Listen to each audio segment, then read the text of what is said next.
From the CyberHub bunker and studio, you're tuning in to the CyberHub Podcast.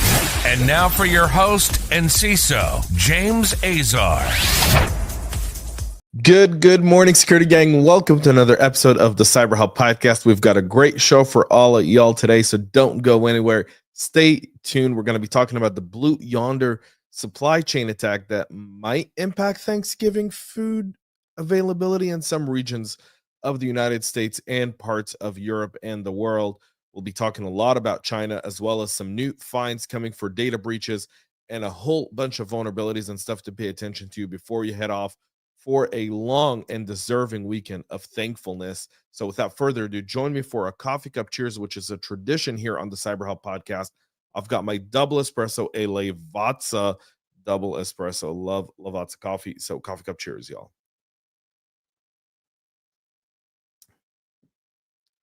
Good espresso. It's great to be in the studio, right? Because when I travel, I just don't get, it's just not the same. I don't get to stand up either, right? Which I perform much better on my feet. So without further ado, let's get started with Blue Yonder. So for those who don't know who Blue Yonder is, they're essentially an Arizona-based kind of managed services provider for supply chain, for warehousing, for food supply, for scheduling, for so much more. If you're trying to get your pumpkin spice latte this morning at Starbucks and you're hitting some sort of disruption, it's likely due to the Blue Yonder event. The Blue Yonder event happened last week on Thursday, which happened to be my birthday. So on November 21st, I apologize, Blue Yonder had nothing to do with this one.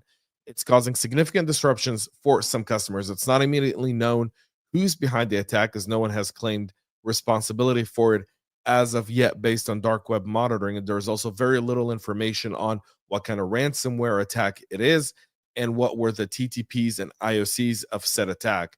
Blue Yonder, for their end, have given the traditional kind of PR garb. We're working with third-party cybersecurity experts, and we're trying to get everything back online. They didn't share any information, obviously, on the attack itself. Blue Yonder, for their end, have 3,000 customers across 76 countries, one of them being Starbucks, which said it's hindered their ability to pay their baristas and manage employee schedules.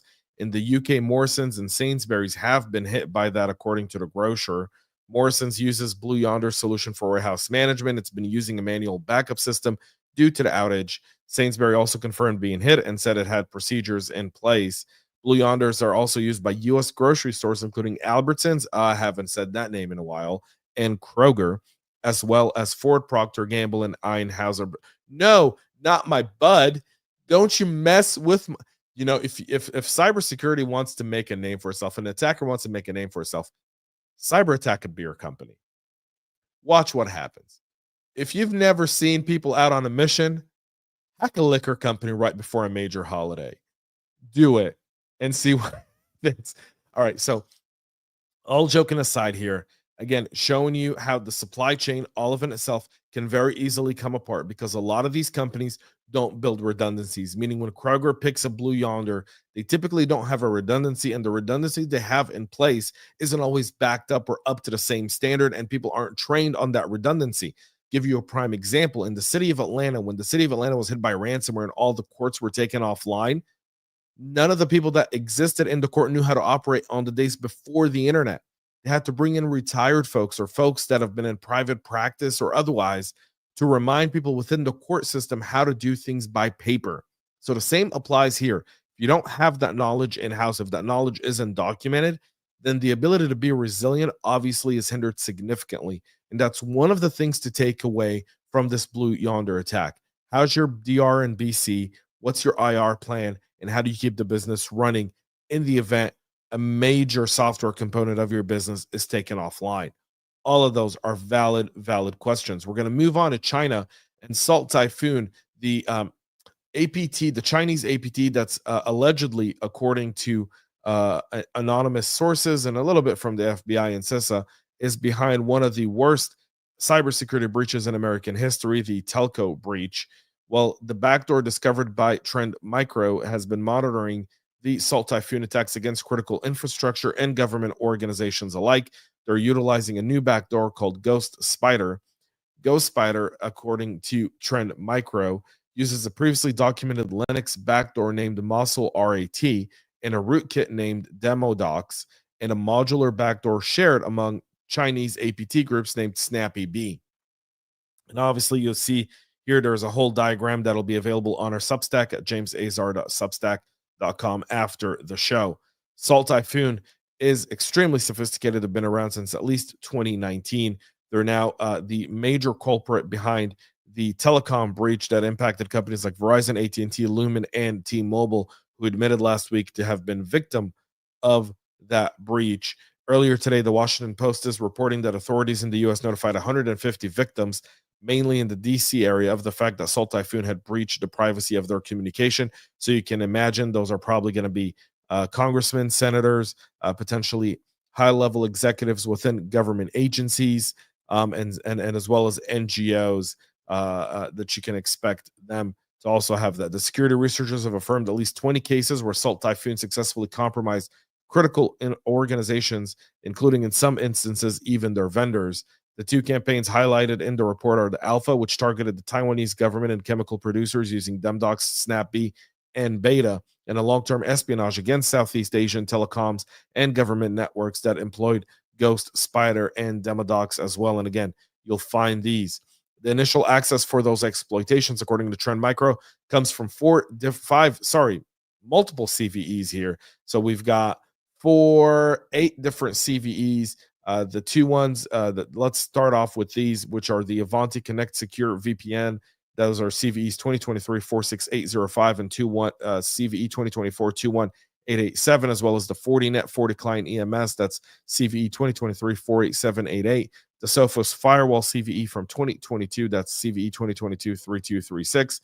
And then 4 Microsoft CVEs, all from 2021. That's the Proxy Logon 26855, 26857, 26858, and 27065. Salt Typhoon also used LOL bin tools for intel gathering and lateral network movement in the post-compromise phase. Again, you can see all of those courtesy of Fortinet on our Substack with the entire structure of what Salt Typhoon used, how they used it, and how they moved laterally to help you identify any threats. But that's not all from China. CISO on Monday is warning that there's an in-the-wild exploitation of a critical severity vulnerability in the Array Networks, Array AG, and VX AG secure access gateway products. The issue, which has a CVE now 2023 28461 with a CVSS score of 9.8, is described as a remote code execution flaw that would allow an attacker to browse the file system or execute remote code on the SSL VPN gateway using flags attributed in the HTTP header without the need for any authentication. An attacker could exploit those iterations of Array OS AG 9.x. In March, the US-based networking hardware announced the patches for the bugs that were included in Array OS AG version 9.4.0.484, and that's available for download through their support portal as well. According to Trend Micro, Earth Cache is exploiting the Array bug along with the ProSelf and FortiOS 40 proxy flaws, namely CVEs 2023 45727 and 27997. Again, both of those are 2023 for initial access, and then deploy backdoors like Cobalt Strike, Load Info, and Noopdoor for persistence. This has been added to the Kev catalog, and if you're running on those versions or you have those CVEs in your environment, you want to make sure you address those as well. Auto insurance companies Geico and Travelers were fined $11 million in New York over data breaches that impacted the personal information of nearly 120,000 individuals. The insurance quoting tools of government employees' insurance company Geico were targeted in several cyber attacks back from November of 2020, leading to compromise of public-facing websites' backend and the theft of driver's license numbers. Geico notified several times of industry-wide hacking campaigns aimed at information theft from online automobile insurers, quoting applications, and responded to separate incidents. But according to the New York Attorney General, they did not take the necessary measures to protect its systems. According to them, some of the stolen information was used to file unemployment claims during the COVID-19 pandemic. So you can obviously see how that data is being used creatively outside of just stealing someone's identity. The attackers used stolen credentials to access Travelers' insurance agent portal, which did not have MFA enabled, and generated reports that included driver's license number in plain text. Approximately 4,000 New York residents were impacted, and Travel didn't discover the breach until 7 months later when a third-party pre-filled data provider notified it of that. On Monday, the New York Attorney General and DFS announced a $9.75 million settlement with Geico and a $1.5 million settlement with Travelers. So that's $11 million altogether. Zyxel for itself are issuing a threat warning on threat actors exploiting their recently patched command injection vulnerabilities on their firewalls after it being observed being used for ransomware attacks and flaw for initial compromise. The CVE 2024-42057 is a remote, would allow to execute OS commands on vulnerable devices without the need for authentication. Zyxel has addressed these vulnerabilities with the release of firmware version 5.39 for ATP, USG Flex, and USG Flex 50. A month later, Zyxel warned that the threat actors have been targeting firewalls running firmware iterations 4.3.2 to 5.3.8 to create rogue user accounts and gain access to those. So you want to make sure you get that patched up as soon as humanly possible, folks. JamesAzar.substack.com. You can find all the latest, including a lot of the content you're seeing here for absolutely free, as well as exclusive writing, thought leadership, ideas, and everything else. Go subscribe. It's absolutely free now. JamesAzar.substack.com. Russian-based Romcom cybercrime group chained 2 zero-day vulnerabilities in recent attacks, targeting both Firefox and Tor browser users across Europe and North America. The first flaw was CVE 2024-90680, use after free bug in Firefox's animation timeline feature that allows code execution in the web browser sandbox. Mozilla patched this vulnerability back in October 9th of this year, one day after ESET reported it. The second zero-day exploited in this campaign is a privilege escalation flaw that CVE 2024-49039 in the Windows Task Scheduler service that allows attackers to execute code outside of the Firefox and Tor browser sandbox. Microsoft addressed this vulnerability back on November 12th. Romcom abused the two vulnerabilities as a zero-day chain exploit, which helped them gain remote access execution without requiring any sort of user interaction. And again, you'll find the charts that you see on here at our Substack after the fact. Furthermore, successful exploitation attempts delivered the Romcom backdoor in what looks like a widespread campaign across the world, as you can see, targeting North America as well as Europe, leaving the rest of the world there as well. So something to keep an eye on. My Pro product of Czech industrial automation company MySCADA is affected by several critical vulnerabilities, including one that can allow a remote unauthenticated attacker to take complete control of the targeted system. My Pro is an HMI, human machine interface, and supervisory control of the data acquisition SCADA system designed for visualizing and controlling industrial process. The product runs on Windows, Mac OS, and Linux, including servers, PCs, and embedded devices. Cybersecurity researcher Michael Hanzel found many industrial control systems vulnerabilities over the past years, discovered this vulnerability with MyPro's manager and runtime components are impacted by 5 types of flaw. According to CISO, which coordinated the responsible disclosure of the vulnerabilities, and Heisel, who published his own advisories, the security holes include OS command injection, improper and missing authentication, and path traversal issue. Heisel reported the findings to its vendor through CISA in July and August. MySCADA patched the vulnerabilities with the release of MyPro Manager 1.3 and MyPro Runtime 9.2.1. 4 of the 5 vulnerabilities have been assigned a critical severity rating, and 1 has been given a high. Now, I'll explain something to you about these SCADA systems. It's not that easy to patch them. You actually have to schedule an outage. You have to test. You've got to go through a whole bunch. You've got to get a vendor out there, and typically the OEM is the one that comes in and does the patching unless you feel comfortable doing it yourself. It's really, really complex to patch SCADA systems. So you want to pay attention to this and make sure you get that done. Now, let's get ready to wrap up today's episode. If you're using Qnap, they've released security bulletins over the weekend addressing multiple vulnerabilities, including 3 critical security flaws that users should address as soon as possible. Those flaws are CVE 2024-3643, which is a missing authentication for critical functions that allows remote attackers to gain unauthorized access and execute specific system function that has a CVSS score of 9.3, and CVE 2024-38645, a server-side request forgery vulnerability.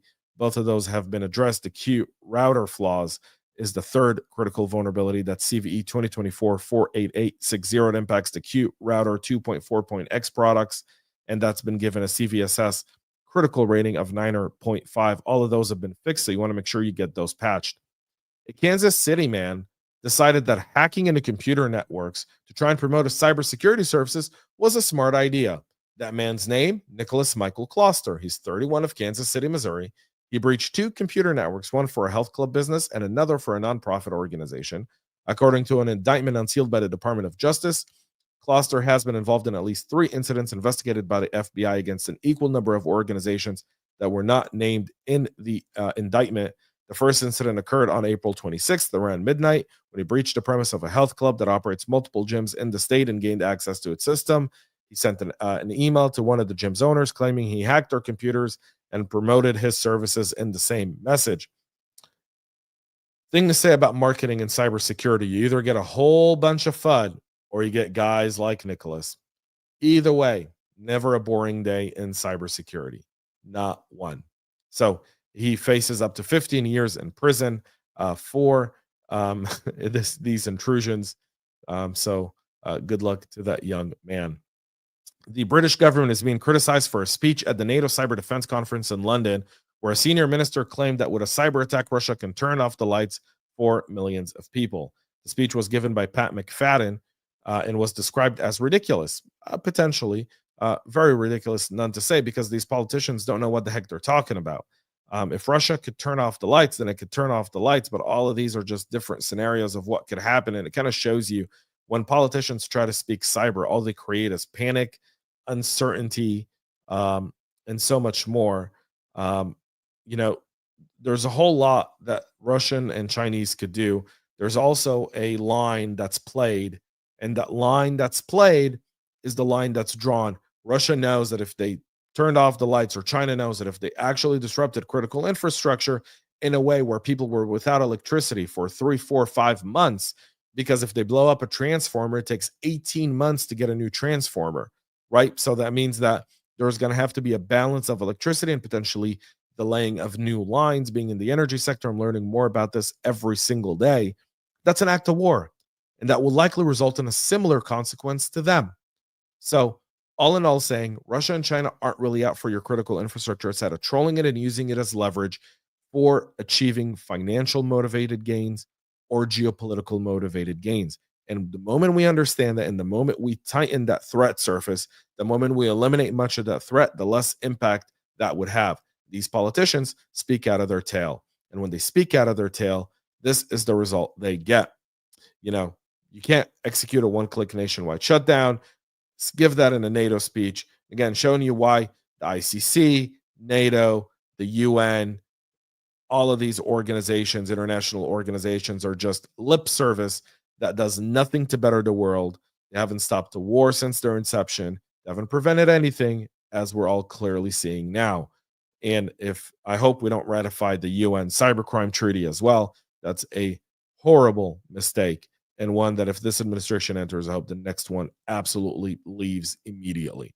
That's it for our show this morning. We'll be back tomorrow with our last show for the week before we head off for a Thanksgiving holiday. So make sure to subscribe, follow, share, like, and comment. Let me know what you're drinking for coffee. I'd love to know so I can try all of your selections. Just know I only drink espressos. And until tomorrow, thank you all for tuning in, and stay cyber safe. We love feedback, so make sure to connect with us on social media and subscribe to our podcast on your favorite podcast listening platform.